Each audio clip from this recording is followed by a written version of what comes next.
Hello everyone, welcome back to another video. It's me, Rick Arter here, and I had someone comment about the mesh that I was using on the Chevelle build, and they asked where I'd gotten this from. Well, I used to, and sometimes still do, work with computers. I used to really be into it before I got into the scale modeling thing again and doing the reviews. Now I just love doing this.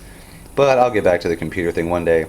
I bought a Cooler Master case, the half 912, I believe, or maybe this was from the 692 Advanced.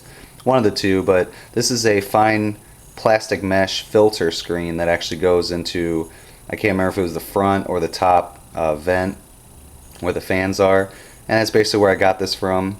They also have metal screen that you can get for like windows and everything, but that's actually more of a coarse filter. This is actually like the finest thing that I have right here. I know aftermarket companies do sell mesh. I'm pretty sure, I would think that they do, for scale model cars, but it's probably $5 or $6 for a little piece, whereas this right here I just pulled it out of the case because I didn't like it, and I ended up using some other aftermarket Silverstone filters. And yeah, so I have that now. I got rid of the case and I have another case now, and the guy that I built the computer for and sold the case to, he said he didn't want it either, so I just held on to it. And one day I found it and I was thinking, hey, you know, this might work for some mesh. But like I said, the only downside to it is it starts to fray apart, and you can kind of see. I know this is probably kind of hard to see because it's like clear through, but you can see how it like starts to fray apart and everything. So that's the only downside to it, but I mean, being that it was basically free, it's kind of cool. So for the person or persons who's wondering about where I got the mesh from, that's where it is. So that's the only piece that I got. I wish I had more because it's kind of cool. But you can check hardware stores and everything. They should have some more. It's like a fiber type mesh. It's kind of plasticky, kind of like this stuff.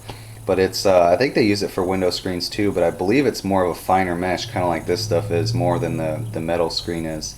So that's kind of what I do when I'm looking for something to scratch build and I don't see anything at my local hobby store. I'll usually go to a hardware store like Sears, Lowe's, Home Depot, whatever, and, you know, walk through a few aisles, go through the HVAC section, electrical, plumbing, hardware, tools, paint, whatever, you know, and just every time I go there I'll find something that I could use, whether it's a tool or a new kind of paint or you know, just some kind of stuff, you know, maybe like this that I never thought I'd be able to use.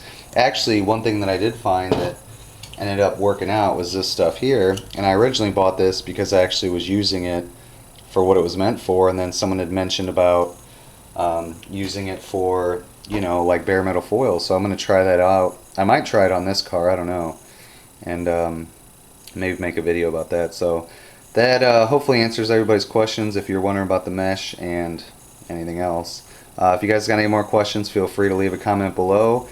Just, you know, if you want to chat, let me know what you guys are doing. Feel free to start a conversation below for that too, and lots more videos to come, guys.